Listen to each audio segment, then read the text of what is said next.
Why, hello, ladies and gentlemen. On today's show, recapping the first two games of this old Brewers Series 1, featuring heroics from a young man named José Azocar. And then another one featuring a pretty okay start from Blake Snell, but unfortunately, Corbin Burnes is pretty good. You guys know what you're listening to. It's Locked On Padres.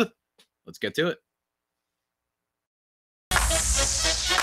You are Locked On Padres, your daily San Diego Padres podcast. Part of the Locked On Podcast Network, your team every day.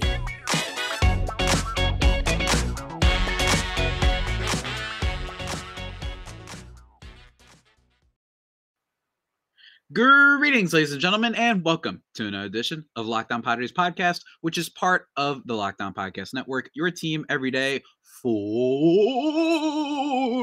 Wednesday, May 25th. As always, I'm your host with sometimes, occasionally, but certainly not always the most, Javier Reyes. You can follow all of my goonings, my silliness over on Twitter at Javipeno, JAVIIPENO, or at LO_Padres for all the Padres, exclusive content. You know what I'm saying? You know what I mean? Except for yesterday. I had one tweet yesterday. But you guys can also, if you want to see, I should say, my ugly looking mug, check me out on the old YouTube Locked On Padres. And thank you for making this podcast your first listen every day. Try to just, maybe listen to 2 episodes a month. I'd really appreciate that. Add that to your rotation, my Friar Faithful homies. I'd really appreciate that. In today's episode, guys, we are talking about the first 2 games of this old Brewers series. And I was talking with my man, Dominic Cotronio. I almost messed up the name again. I'm sorry, Dom. Talked about it on yesterday's podcast and, just broke down the series and whatnot. I hate the Brewers right now. He's somewhat, he gave some really great retorts. So please go listen to that episode. But I still kind of got some hatred for the Brewers right now. Not as much as those Dodgers. I mean, let's be clear. I'm not trying to fool anybody. I'm not trying to get that far off the deep end. But I really do not like the Brewers right now. And I want to talk about the first 2 games. What I saw, if anything, they were kind of what's so funny about the series is unlike these series against, say, Philadelphia and even San Francisco to an extent, games have kind of gone exactly how I have expected so far, for a variety of reasons. And let's get into them. Let's first talk about the bad, guys. Let's first talk about the Padres finally dropping a game. They had a 5-game winning streak going, of course, after winning, what was it, the last game in the Philadelphia series, and then they swept the Giants, and then they beat the Brewers on Monday, which we'll talk about too, don't worry. But let's get the bad out of the way first. The Padres lost to the Brewers 4-1, and it was about as boring a game as kind of, if you're a Padres fan, as you would expect, right? In this game for the Brewers, it was Corbin Burnes, right? And after getting the W the night before, I would have headed into this game being like, for a little bit of a stinker. They only put up 1 run, and it's in the first inning after getting men on base. But unfortunately, Jurickson Profar, I mean, yes, it's an RBI, but it was a double play ball. That's the only way that the Padres end up scoring. The only really nice thing to mention about the Padres offense here is Machado 2 for 4 with 2 singles. That was kind of cool. But otherwise, just no extra base hits. 3 strikeouts from Trent Grisham. Man. If Jeff Snyder was here, he was actually just here before I started recording in this whole recording studio of mine, this restream studio, he'd be cackling like the villain he is, because some longtime listeners might remember that I was very bullish on Trent Grisham. I called him, in fairness, it was bold predictions. That's all I'm going to say to defend myself, okay? It was bold predictions. And I said top 10 MVP voting. Maybe, I think I said after the fact, top 15. Top 10 MVP voting season coming up for Trent Grisham. Look, it was bold predictions. I didn't want to say something like Tatis will lead the league in home runs. I mean,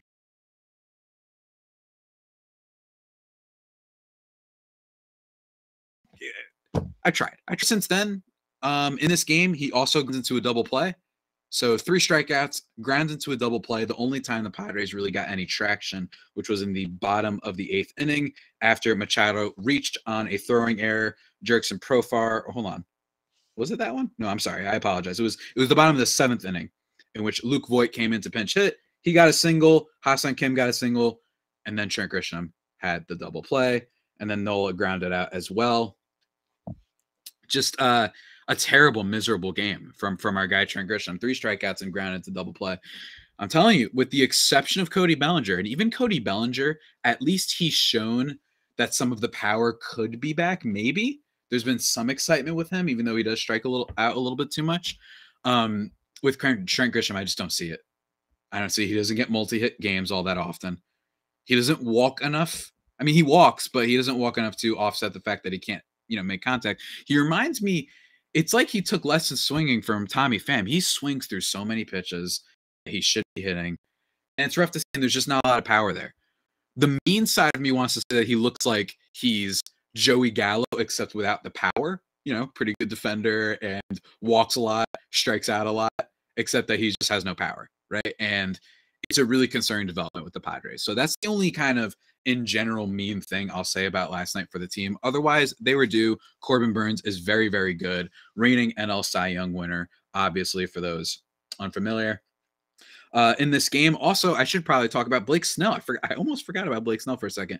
In this game, he goes 5 1/3 innings, giving up 3 earned runs, which came after Craig Stammen gave up a home run, actually. So technically not all, Blake Snell's, but his pitch count was through the roof. He was already sitting at 100 pitches after he allowed another man on base. So it kind of made sense. They took him out. Tyrone Taylor, 3-run home run to allow Yelich and Luis Urias, old friend, to score. So 3 earned runs, but for the most part, Snell didn't make that many bad pitch night. He walked 2, struck out 7.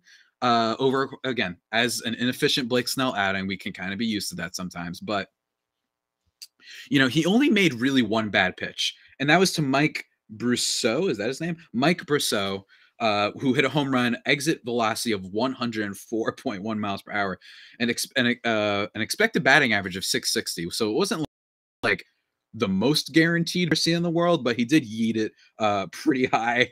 It was gone in a second. You know what I'm saying? So with Brousseau, that was basically the only major kind of mistake, to be honest with you, that was made by Blake Snell in this game. I thought he looked pretty dang good. If you just want to go by whiffs, Blake Snell, not too bad. 15 whiffs today. He also, which I think is a key thing, used a lot more of the 4-seam fastball and slider combo, almost exclusively. 55 4-seam fastballs and 35 sliders. That's a mix of 53 to 34%.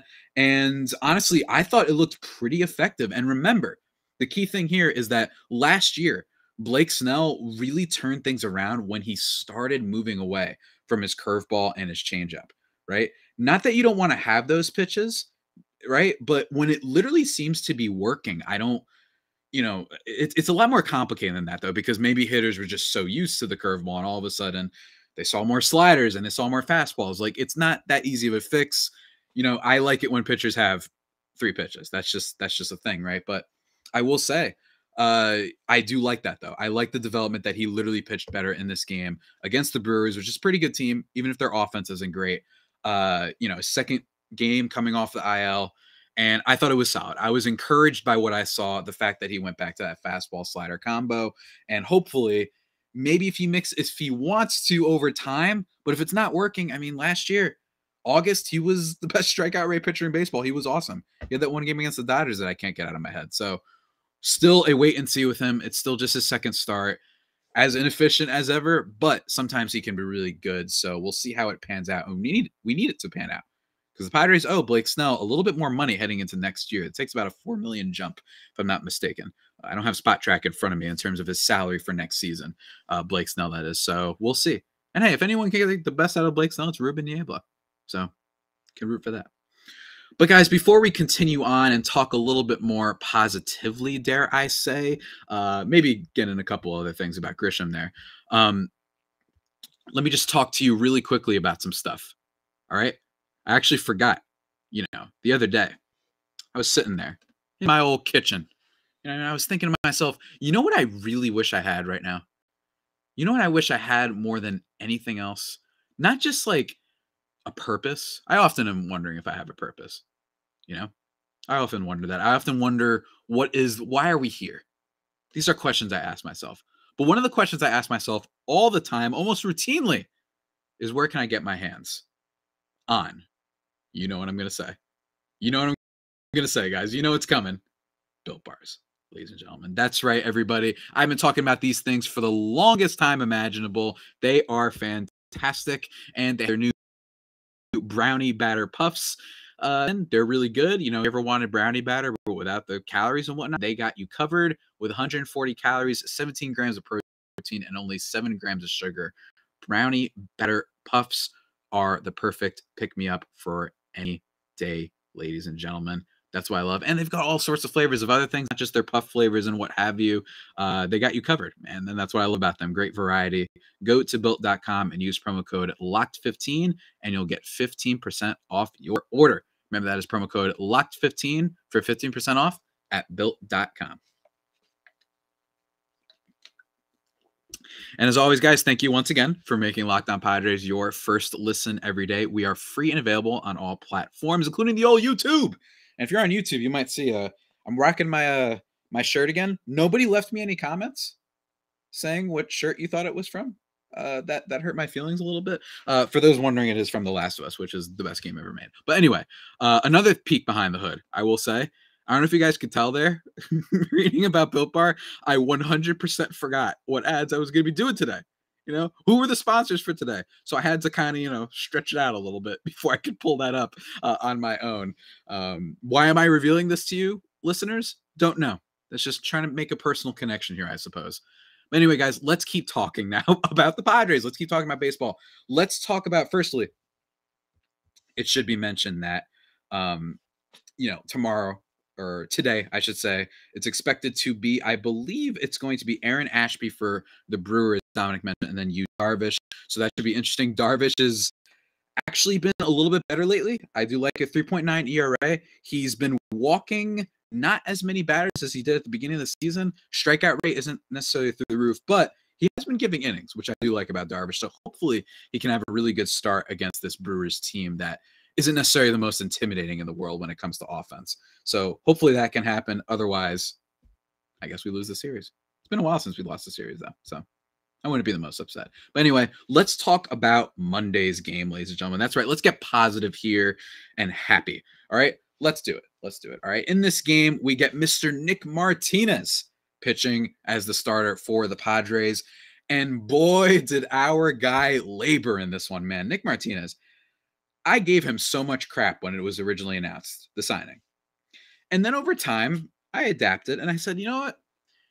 I still would have rather had my guys. You guys know my golden three. I would have rather had Alex Cobb. Would have rather had Alex Wood.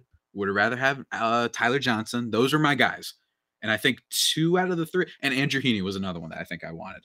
I think 3 out of 4 of those, I might have been right. But all right, I'll take the L on that one. But and Alex Cobb, for anybody wondering, you guys should look this up. He has like an ERA of 6.9 right now, but his FIP is like in the 2s, which suggests that he's been one of the most unlucky pitchers in baseball. That doesn't mean he's going to be great, but he's been very, very unlucky. So anyway, that's just a side tangent. On Monday's game, which I'm trying to pull up here really quickly, just to get the full kind of breakdown of. Martinez has been getting a little bit of slander that I don't appreciate from Padres fans. And again, this could just be, you know, Twitter, right? This could be just the Twitter sphere and whatnot. But my vibe and the reason that I changed my tune about Nick Martinez was he's the back end of the rotation guy. And when you compare that to past years, Padres rotations, right? I mean, I don't have them in front of me, but this is a team that was starting, you know, Joey Lucchesi. Let's just go back to 2020. Joey Lucchesi in some games. That wasn't very fun, right? Joey Lucchesi was not very good for the Padres. That's just one example. And now this guy has been performing like a borderline 4 or 3. And I think the big thing with him is that his changeup has been lethal this year. If you look at run value, it's one of the most effective pitches in the entire staff. That's right, Musgrove and Mackenzie Gore included. In the entire staff, right? His changeup is lethal on it. He's pretty great, or not a crap ton of whiffs, but he's been great. And in this game, you know, not the most impressive game in the world when you look at just the raw kind of numbers. 5 innings, 2 earned runs on 5 hits, 3 walks, and 5 Ks. He also throws 106 pitches. Not the best in the world, but keep in mind, and I do put value into this, is that all these runs were kind of scored pretty early. for the for the Brewers in the top of the second with a Tyrone Taylor, who apparently is the new Padres killer, hits a double and allows Mccutchen and Hunter Renfroe to score. Otherwise, and then he maintained it. And what I think was big is that his pitch count got up there for sure. He threw 106 pitches, if I'm not mistaken here. Wow, that was more than I thought. I thought it was 102. But anyway, 106 pitches here. And that's a lot, but he labored. He has a fire to him that I really appreciate. He worked out of a jam. I like the guy. I think that he's pretty solid. Now, what I would like to see is if he could become even better in the bullpen, because the Padres bullpen has been, kind of a mess, as we talked about earlier with Craig Stammen giving up that 3-run home run, right? I know it's charged to Blake Snell, but bottom line is that was unfortunate. Nabil Crismatt in this game, he comes in. Tim Hill comes in this game. Robert Suarez comes in. He was great. 2 strikeouts, no hits, no walks. That was awesome. And, it's just Nick Martinez, leave the guy alone. He can be lethal sometimes. Changeup is really good, and he's a 3rd, 4th, 5th starter. I don't know. He's really changed my mind on him. I think he's pretty good. But anyway, in this game, of course, that's not really the big highlight. The big highlight in this game, aside from just the Padres scoring on the most, classic small ball type of stuff with Alfaro hitting a ground out in the bottom of the 5th inning, and Trent Grisham, who I was just dogging earlier, having an infield squeeze bunt attempt that allowed Will Myers to score. Him and his speed. Will Myers, by the way, batting like in the 400s, basically almost ever since he's come back. Like, he's been really good. It was just bat to ball. And eye test wise, just making contact looks a little bit better than last year. I will say that much. He's not necessarily hitting for power, but he's been getting a good bat on the ball, which I do appreciate. Hopefully he can draw some more walks. They definitely need that from him because his walk rate has not been the best. He's currently batting .250 on the year with a .290 on base, so he needs to walk more. I'd very much appreciate that. 32 Ks to 7 walks. As far as I'm concerned, that is pretty bad. So that's not great. But I will say with just getting the bat on the ball, much better than what I'm used to for Will Myers. Last year, his hard hit stuff was in the tank. You know what I'm saying? He was really bad last year in that. But he's been okay in this game. He goes 1 for 4 with an intentional walk as well. So not too bad here. Machado has the rare not great game. He has a walk in this game, but he goes 0 for 4 with a run scored. 2 opportunities for Manny in this game to kind of blow it open, right? He is not able to do that with the bases loaded. And at the end of the game, or I should say, what was it? In the bottom of the 9th, Manny Machado strikes out against Devin Williams, hoping that the Padres can kind of, get back to it and win the game before we go into extras. That does not happen, but do not fear, ladies and gentlemen, because for once, we had something happen. It was Luis Garcia. He comes into the game with that zombie run around second. What does he do? Oh man, it's a nightmare, right? Luis Urias, former Padre, he singles, and then Christian Yelich walks. Bases loaded with nobody out. Unreal, right? But then Andrew Mccutchen, oh yes, the guy that Dominic was peddling on our podcast the other day. He was saying, oh, this guy, man, it was a great trade. He's a great bat. He's got a hint of pop in his step. He's still got something left. It's just a nice little upgrade for the Brewers. What happens here?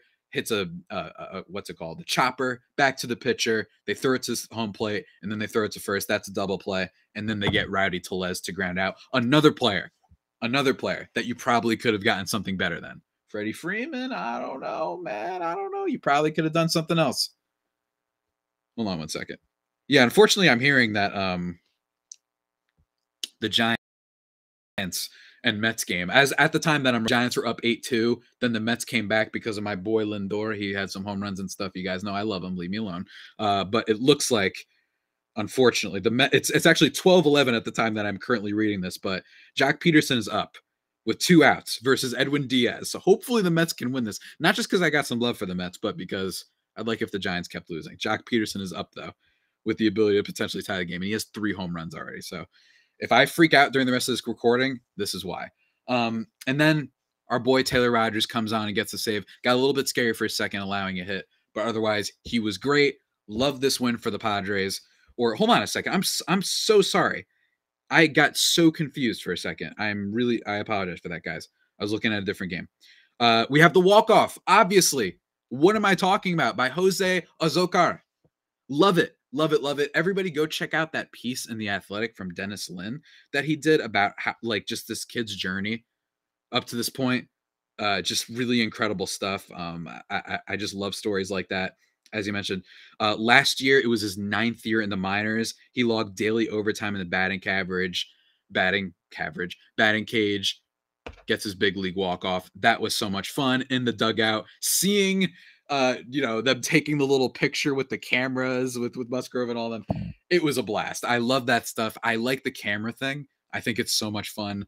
I love seeing the pictures of all of them, and the Padres needed that, right? And you needed that against a team that, one, I don't like, and two, a type of team that's not going to give up a lot of runs. So you're going to have clutch situational hitting against teams like this, because it's not like you can expect your Woodruff this year, but your Corbin Burnes and your Lowers and even your Ashbys and all these sort of guys, and Freddie Peralta's, that they'll get lit up every time, right? So love that for the Padres. And Azocar, I want to talk about him in just a little bit.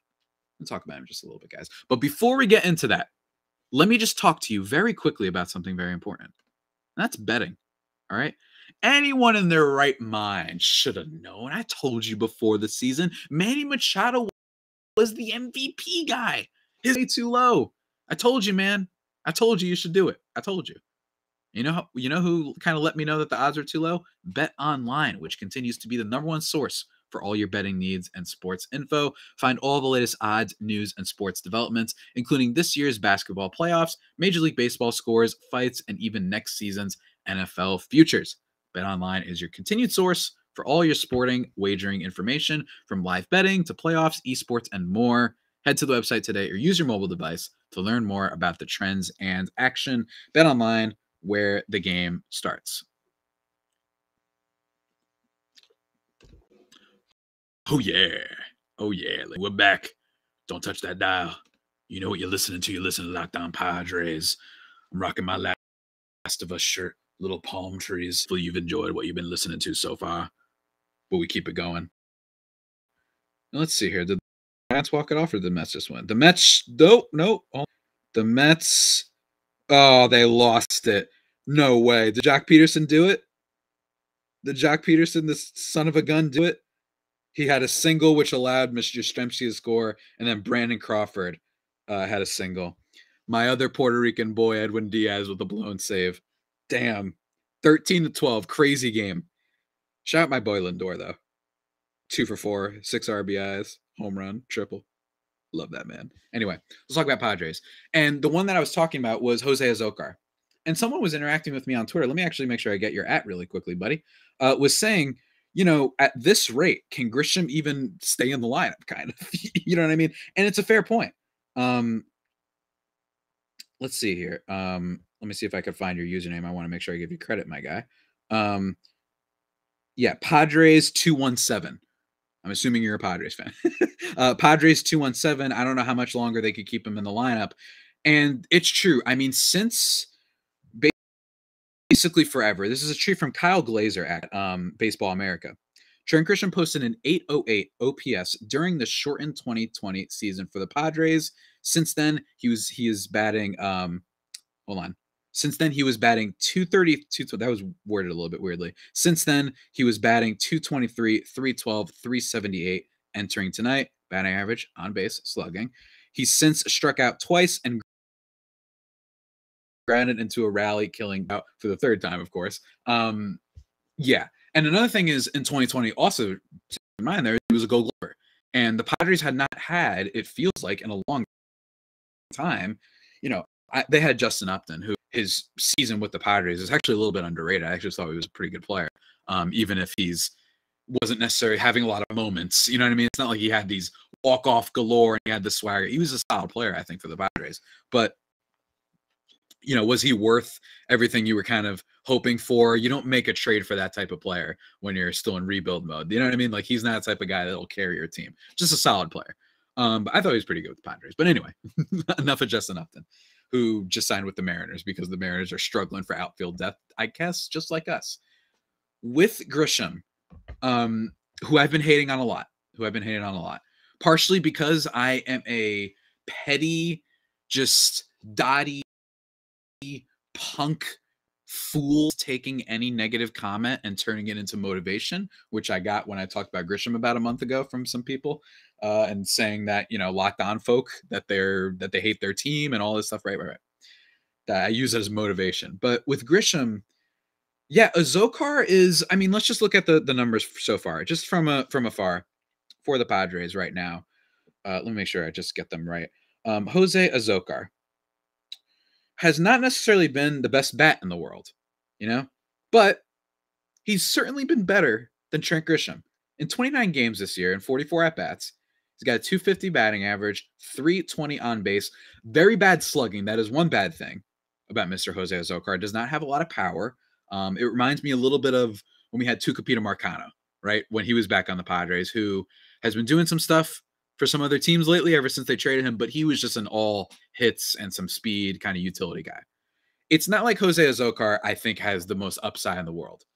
But in terms of just that, 250, 320 on base, it's not bad, right? He's not necessarily going to hit for a lot of power. He only has one extra base hit on the year, just a double. But 5 walks, 15 Ks. He does have 2 steals, which is nice. But if he can be good defensively, then yeah, there might actually come a point. And Grisham has had some days off every now and then, more than what I think we're used to, especially over the past season and a half.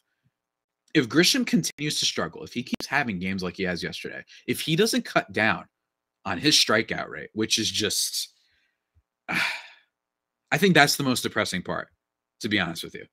I think that's the most depressing part, which is, I think we always knew he would strike out a decent amount, but he had such a good, ability to see pitches that was kind of why I was excited about him heading into 2020, right? I was like, this guy can really, he has a good ability to see the plate. If you still look at Baseball Savant, he doesn't chase pitches. That's not his issue, right? And he can still draw walks. But when it comes to actually making the good contact, he's terrible. And he whiffs through a lot of pitches too. It reminds me of Tommy Pham. It feels like almost the exact same thing. It really does, right? He's this type of guy that, he sees all the pitches. He's not going to swing at some stuff that Will Myers swings at, right? These outside sinker sucker balls, as my dad would call them. But every time he does get a pitch to hit, especially inside stuff, just swings right through it. Or it's weak contact like we had in last night's game for the double play. And it's just these little choppers that he runs out or whatever, and they're just not that good. And it's not like his defense is once in a generation where he can give you 1.5, 2 WAR simply from his defense, that type of thing. You know what I mean? That's not what he's been so far. And I'm not seeing anything to suggest that he's going to be better. This isn't a BABIP guy. This is not a guy who's had terrible batting average on balls in play, like a Jesse Winker or a Julio Rodriguez, who I bring up a lot because one of them's on my fantasy team. Sorry. With this, I'm wondering, with Azocar hitting the way he is, with that walk-off, I am wondering what's going to happen with Trent Grisham. The Padres must be thinking right now, forget the fact that the Eric Lauer and Luis Urias trade is clearly an L, right? Just, I wonder what they're thinking, because it's not like this guy became a, let's say what Hassan Kim has been at the plate, right? Like a 110 WRC plus guy, pretty good above average bat. Not great. He's okay, right? He'll have his moments. He might hit for a hint of power, but he's got speed. I'll just here's a better comparison. Will Myers. Can he have the offensive output that Will Myers has, at least traditionally over the past few years, right? Can he do that? And what we've seen so far is absolutely he can't even do that. That's the problem. So José Azocar might get some more reps there. I am hoping, for Lord Almighty, just please AJ Preller, because I'm already annoyed with my man. I've been annoyed with some decisions here. Do not, for the love of God, call up Robert Hassel. Robert Hassel is rising through the ranks. I had my guy Aram Layton over of Just Baseball, great website, come on the show a few weeks ago talking about how Robert Hassel is in the Just Baseball's top 100, but not just the top 100. They have him in the top 26, and they think he's going to rise as time goes along. That's a golden egg. That's a true lottery ticket. I don't even want to say lottery ticket, like a real asset that the Padres have that could be better in the future, depending on, let's say, how does free agency strike out? Maybe who do they end up trading for, right? Are they going to try and trade for a decent power bat, right? Or just a guy who can be a decent outfielder? Are they going to try and find those kind of guys lurking wherever they may be. I don't know exactly who. It could be maybe Robbie Grossman. I talked about him last year. That could be a decent guy. I haven't looked at his numbers this year, in fairness, so maybe he's regressed, but that guy doesn't swing at a lot of outside pitches, so maybe he could just be okay, right? That could be a move, potentially. And until Hassel comes up, the outfield is going to be a problem for the Padres. Will Myers' contract is expiring after this year. We'll have to see what the replacement is, but that's how I would be looking at it. And I'd be worried that I don't think they would call up Robert Hassel. Please do not do that. Just don't rush a guy yet again. We saw what happened with CJ Abrams. CJ Abrams is also struggling currently in AAA. He had that like first game where he hit 2 home runs in his like first game in AAA in the same game. But ever since then, batting below 200, bad on base percentage. So please, like, do not rush these guys. Abrams was 21 years old. I don't know what the heck he was doing up at the majors, to be honest with you. Looking back, just play Kim every day. He's good, or good enough until El Nino comes back. With Luis Campusano, I've been very vocal about not understanding why this guy does not get consistent at bats.